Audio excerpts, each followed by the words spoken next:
welcome everyone to another session in the Solid Finances series.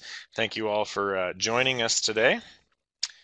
Before we get started, I'd like to thank our sponsors, Montana State University Extension, North Dakota State University Extension Service, South Dakota State University Extension, and the University of Idaho Extension have partnered to bring this program to you with the financial support of the FINRA Investor Education Foundation. So we certainly appreciate each of those organizations and their role in the webinar today. Just a reminder, our website has information on upcoming sessions, has our contact information. So if you've got a question, a comment, a suggestion for a future topic, we'd like to hear that. So please send that to us, and our contact information is on the website. We also keep recordings of all the past sessions there as well, and any links to any handouts that were related to each session are also linked right next to where the recording is as well. So please bookmark that if you haven't already done so. We do have some interactive tools that you can utilize during the live webinars to send us questions and interact with us on some polls as well. So if you're in one of the live sessions, we certainly appreciate you participating in those. Upcoming sessions, January 18th, Taking the Mystery Out of Retirement, will actually be Luke Erickson from the University of Idaho Extension. And then on January 25th, Individual Retirement Accounts, Joel Schumacher will teach that session. So please mark your calendars for January 18th and January 25th. Before I introduce today's speaker, just like to make sort of a programming note here.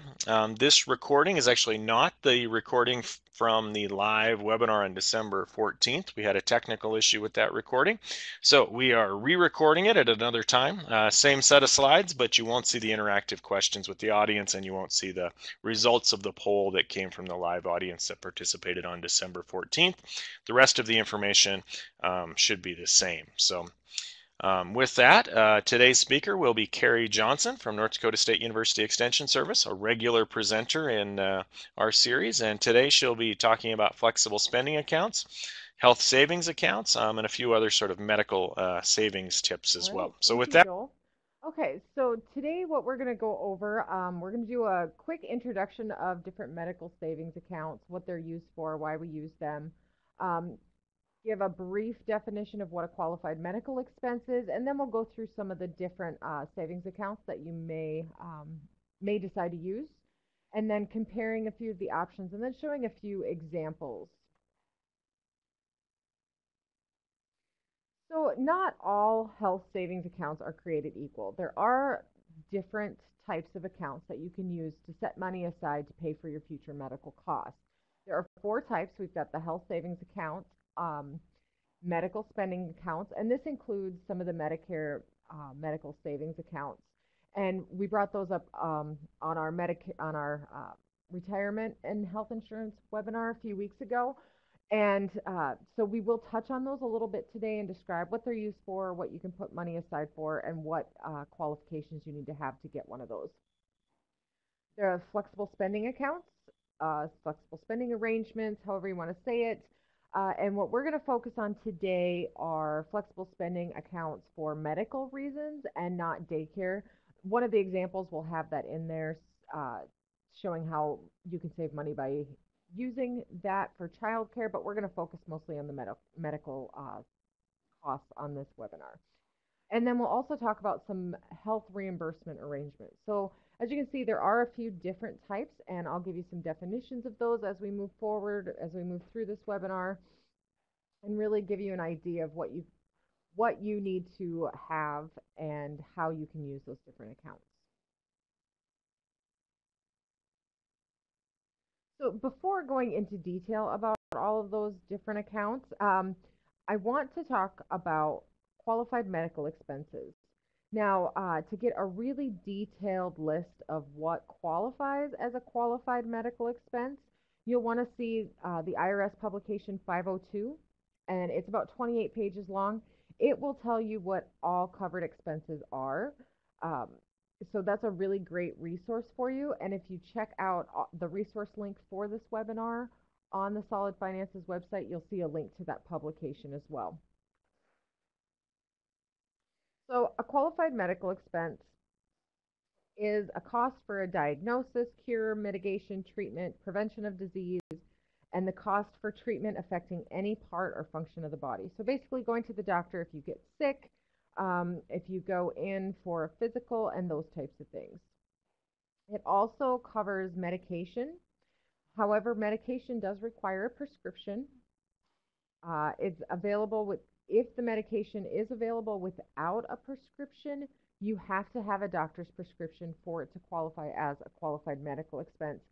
So if it's ibuprofen, let's say for pain, as long as you have a prescription from a doctor for that, you can use that as a qualified medical expense.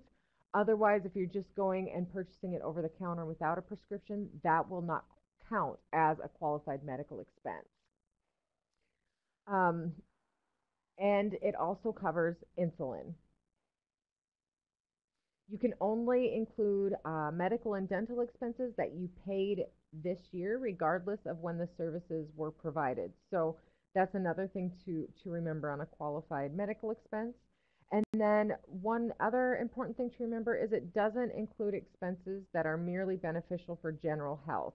So vitamins, those do not count towards a qualified medical expense. Or you'll see in the publication it also talks about vacation does not count.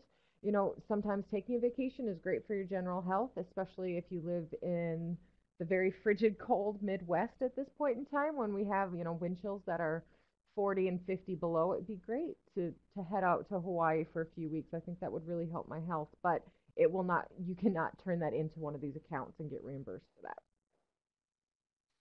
It must be incurred by you or your spouse, dependents that you claim on your tax return, any dependent that you could have claimed on your tax return, except if that person files a joint return with somebody else, the person had a gross income of $4,050 or more. If you and your spouse are filing jointly, could be claimed as dependents on somebody else's return. Otherwise, um, you don't actually have to claim a person on your tax return to be able to use to get reimbursed for a qualified medical expense for that person.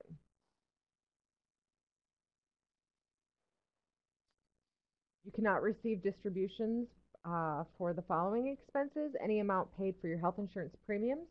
So if you have watched any of the webinars on health insurance that we've had, you'll know a premium is something that you pay typically every month, you or your employer, or maybe a mixture of both. So if you do pay a monthly premium or quarterly or annually, you cannot be reimbursed for that. Amounts paid for long-term care coverage or expenses do not qualify as qualified medical expenses. And then amounts that are covered under another health plan. So an example of that would be you and your spouse both have coverage through work and you both cover each other. So you have maybe a family plan. If your plan does not cover the expense, but your spouse's does cover your expense, you cannot then turn around and turn that into a qualified medical expense and be reimbursed for it. Okay, we have another quick poll here. We'll just kind of skip over this slide for purposes of today. So now we're going to really delve into the different types of accounts for you and let you know how each of them works, why they're different, how they're the same, and what benefits they provide to you. So a flexible spending account, it allows employees to be reimbursed for medical expenses. You, as an employee, may voluntarily put money aside every month through salary reduction, and your employer may also match those contributions. So it doesn't matter if it's you or your employer putting money away. No employment or federal income taxes are deducted from this contribution. And there are no reporting requirements for flexible spending accounts on your tax return. So you don't have to verify that you did have a qualified medical expense. That's kind of all taken care of through this plan. So to qualify for an FSA, they are employer established benefit plans, so you do need to be employed. Employers have complete flexibility to offer various combinations of benefits through this plan. So it is employer based. They may be offered in conjunction with other provided benefits as part of a cafeteria plan. So your employer may say, okay, you can choose from these different health plans. Here's some dental plans that you may or may not choose. Here's some vision plans you may or may not use. And here's a flexible spending account option that you may or may not choose to take part in. Certain limitations do apply if you are a highly compensated participant or a key employee. And definitions for those can also be found on the IRS websites and through some of their publications. They will spell out exactly what a key employee is or a highly compensated participant. You do not have to be covered under any other healthcare plan to participate in an FSA. So you don't have to choose a health insurance coverage through your employer to be able to use their FSA plan. And then self-employed people are not eligible to take part in a flexible spending account. And so if you are a self-employed person, we'll get around in a little bit to show you what you can use um, to put money aside for some medical expenses. Some of the benefits, any contributions made by your employer are also excluded from your gross income. So not only are your contributions tax-free, but so are your employers. So it's not like they're saying that you're making extra money. It is a benefit. No employment or federal taxes are deducted from those contributions either. Withdrawals may be tax-free if they're used to pay for a qualified medical expense.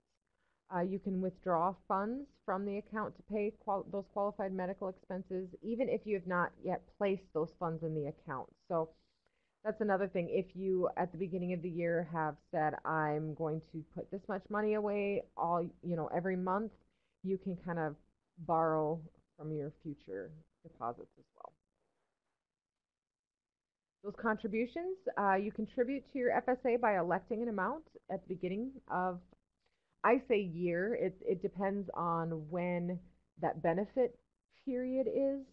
A lot of times it would be January 1st. I've had an employer where everything switches over July 1st. They're on a fiscal year. So you just have to check with your employer. So at the beginning of that plan year, you must choose how much you want to contribute. And then you can't make any changes to that until the following year unless you have had a family status change. So if you got married, had a child, adopted, any of those family status changes, the same with like if you would, it gives you that special election period. So that's also true for a flexible spending account. Salary reduction contributions to a flexible spending account cannot be more than $2,600 for the year. So $2,600 is the maximum limit. And for this slide, I did find the 2017 limit. 2016, I think, might have been $50 less, but those numbers change annually. So if you have always contributed the maximum, just make sure you check those maximums the following year to see if they've gone up or possibly gone down, just depending on the IRS code. And it's important to base your contributions on an estimate of qualifying expenses that you'll have during the year. And in our next slide, we'll talk about why that's important not to put too much money away. And the reason for that is flexible spending accounts are generally use it or lose it plans. This means that any amount in the account at the end of the plan year generally cannot be carried over to the next year. However, I believe it was 2012, it wasn't very long ago, a few things have changed. There are grace periods and carryovers now, and I'm going to kind of explain the difference between those two. So if you for some reason have a little bit of money left in your flexible spending account, we'll start with the grace period. A plan can provide a grace period for up to 2.5 months. The IRS code says 2 months and 15 days beginning on January 1st. So if it did begin on January 1st, that would mean you'd have to use that by March 15th. After the end of the plan year, if there is a grace period, any qualified medical expenses incurred in that period can be paid from any amounts left in the account at the end of the previous year. Your employer is not permitted to refund any parts of the balance to you. So if you put $1,000 too much away, you didn't get sick or you didn't have to have the fillings you thought you did or your child did, that's one thing to be really cognizant of. You probably won't use $1,000 in that 2.5 months. So if you have, let's say, $750 left, you just lose that money. Now, a plan can also choose to do a carryover. This allows up to $500 of unused amounts remaining at the end of that year to be paid or reimbursed for qualified medical expenses in the following plan year. So the plan may specify a lower dollar amount than that $500, but that's the maximum that the IRS allows you to carry over. Um, the carryover does not affect the maximum amount of salary reduction contributions that you are permitted to make. So if you have $500 left and you want to, and your plan allows for carryover, and you decide the following year to still put another $2,600 in that account, you can do that. So if you have somebody who's getting a set of braces, which I have four that have to get braces in the next couple of years, so I know that's a huge expense. Um, so putting a little extra money because you know it's going to happen in this plan year is fine. So to take advantage of this, the employee must make a plan year election of at least $100 the following year. So let's say you have $500 left and you say, well, that's all I'm going to need for the following year. You have to choose to open, not open, I say open, but you have to choose to make a contribution of at least $100 in the following year. So in 2016, you have $500 left.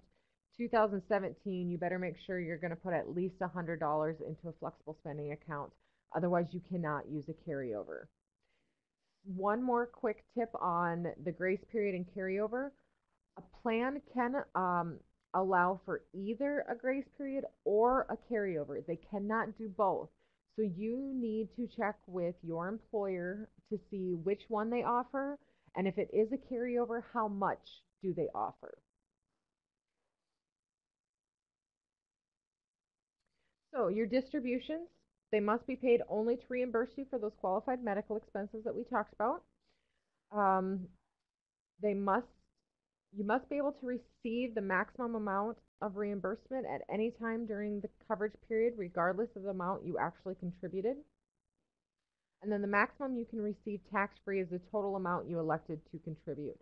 So if you say, oh, I'm only going to contribute $2,000, but you had $2,500 in medical expenses, you can't say, okay, well, now I changed my mind. Let's do that $500 so I can get that tax free as well.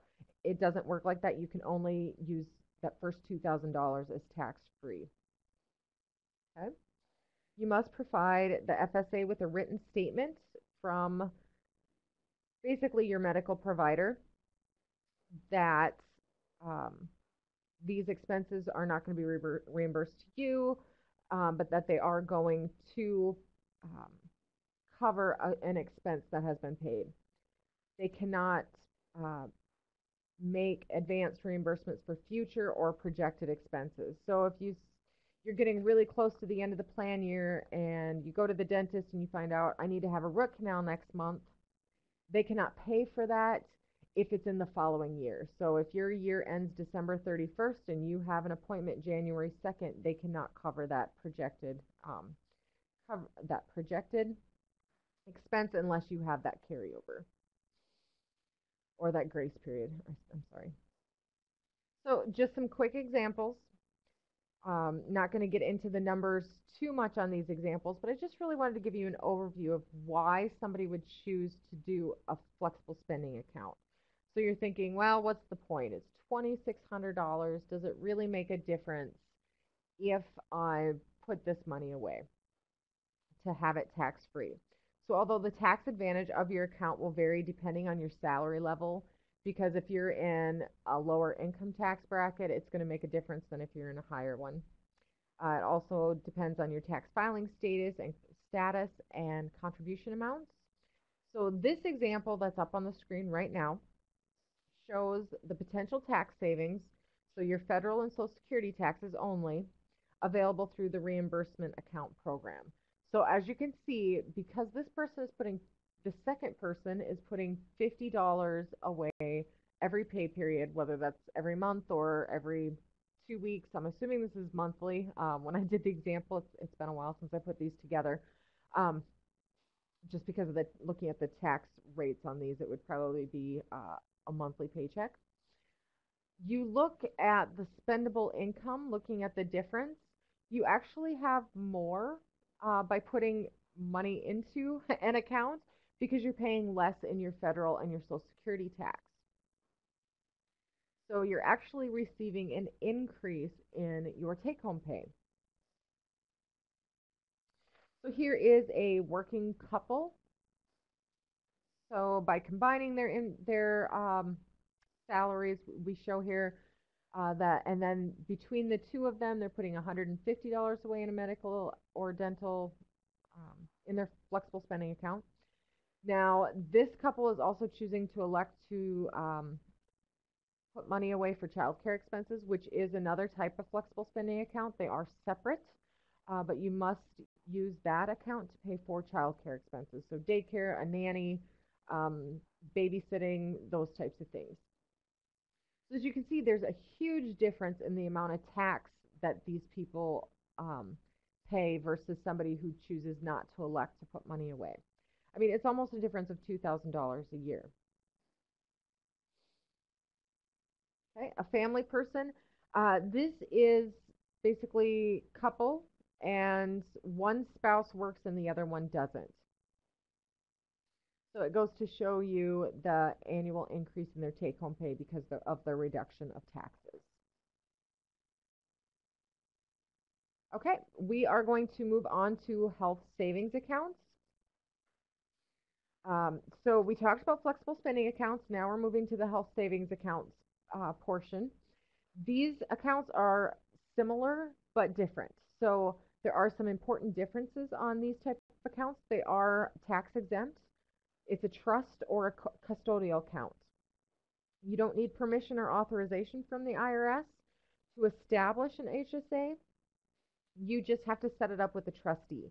Now, your employer may already have a list of places that they currently work with health savings accounts. You can ask them and they may be able to help you make that decision.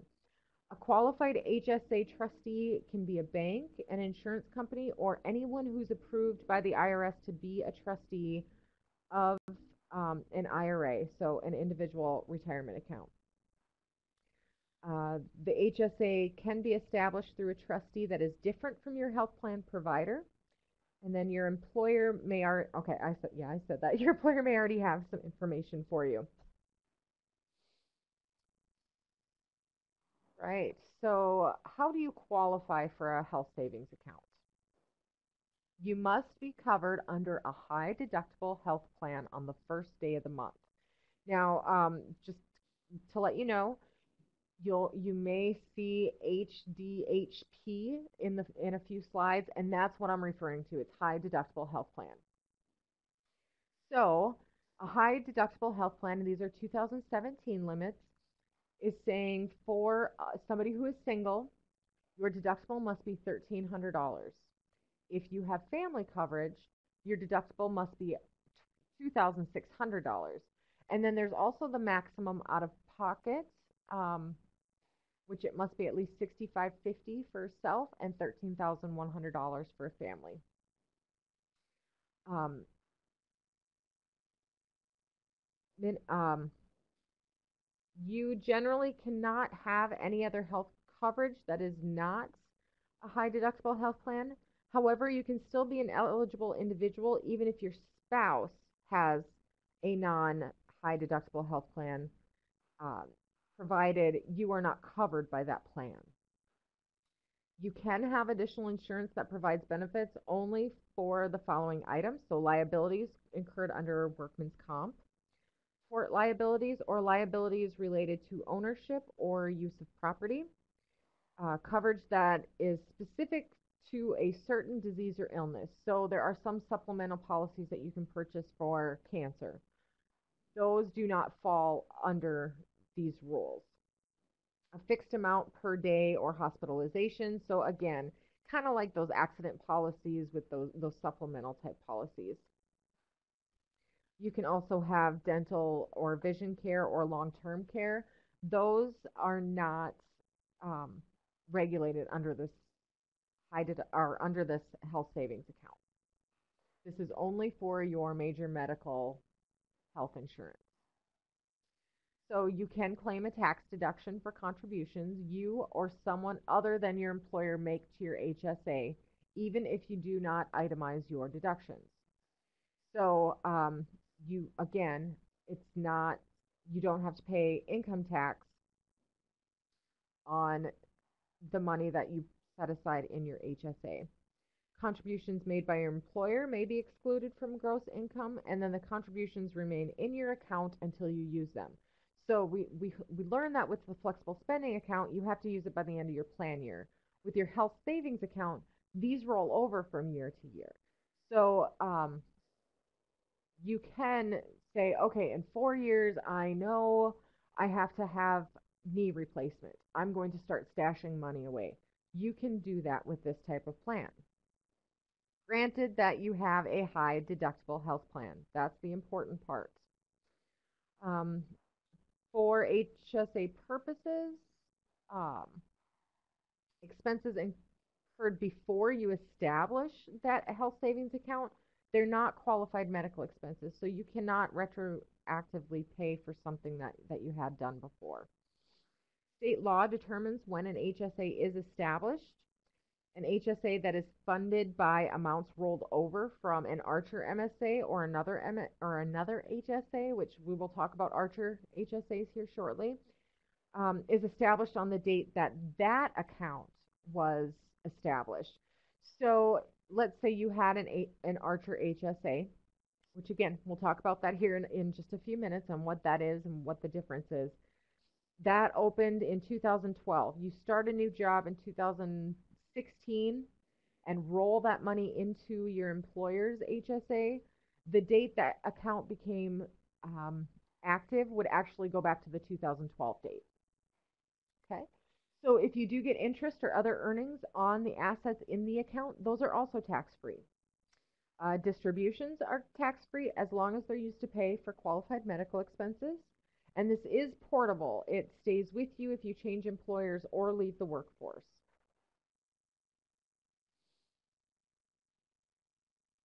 So the contributions, an eligible individual can contribute to a health savings account.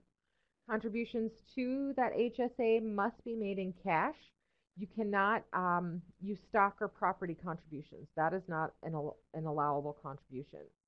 Limits on contribution are determined by the type of high deductible health plan coverage you have, your age, the date you became eligible, and the date you cease to be eligible. 2016, so again, your high deductible health plan has to be 3,350 and the family is 6,750.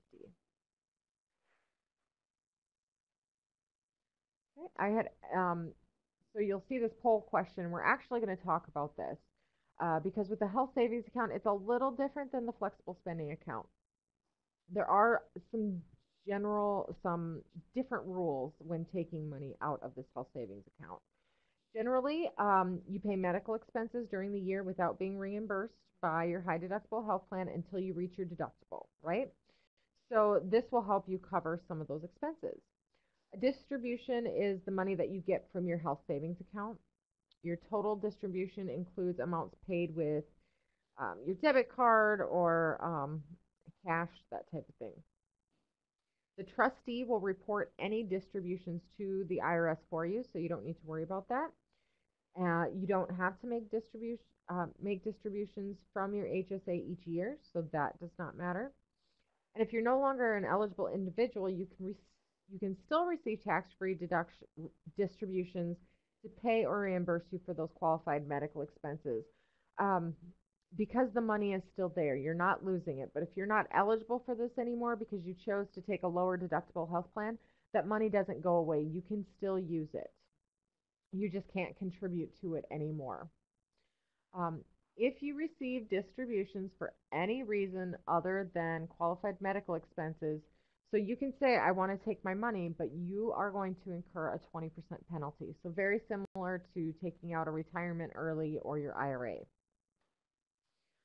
Record keeping, you do need to keep records sufficient that show the distributions were exclusively to pay or reimburse for those qualified medical expenses.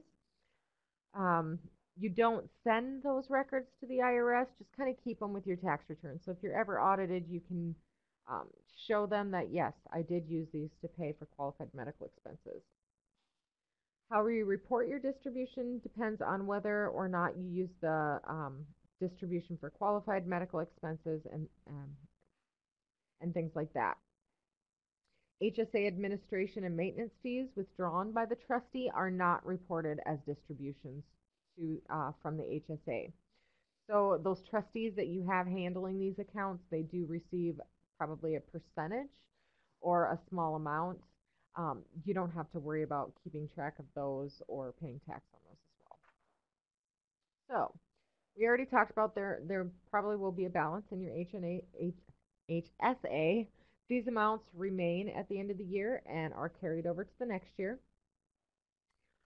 Earnings on those amounts are not included in your taxes, and we already talked about that. If the HSA holder dies, so what happens to it if you yourself have an HSA and you pass away? What's going to happen to that money? If so when you set up this HSA account, it's very similar to like most retirement accounts. You're going to name a beneficiary. If the beneficiary is your spouse, this HSA is just then treated as your spouse's HSA after your death. So it just basically reverts to an HSA for that person. Now, if you decided I'm going to name my children as my beneficiaries or a friend or a sibling, the account then at that point in time stops being a health savings account. Then it's looked at the fair market value of that HSA and becomes taxable to that beneficiary in the year in which you die. So they will pay taxes on it um, as as if it's income.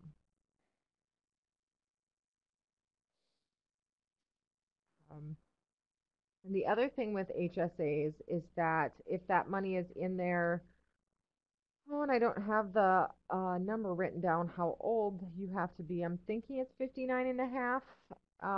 You don't pay that extra penalty on it, that extra 20% tax. Um, you don't get penalized. You can take it out then without having to cover qualified medical expenses. So now we are going to move on to medical savings accounts. Very similar to our health savings accounts, but there are the Archer MSAs, and these were created to help self-employed individuals, employees of certain small employers. So that way, those self-employed people had a place to put money aside, tax-free, for their medical expenses. The benefits of doing this is you can claim a tax deduction for the contributions even if you don't itemize your taxes. The interest and other earnings on the assets are tax-free. Distributions may be tax-free if you pay for qualified medical expenses. The contributions do remain in your Archer MSA from year to year until you use them, so very similar to the health savings account. And then an Archer MSA is portable, so it stays with you if you change employers or leave the workforce. When we say change employers, this is for those who work for small employers. So if some companies may decide if they only have like 5 employees to set something up for their employees which is an Archer MSA. Now, a Medicare Advantage MSA is also an Archer MSA, but it's designed for those individuals who are on Medicare. Um, and they have to have a Medicare Advantage plan.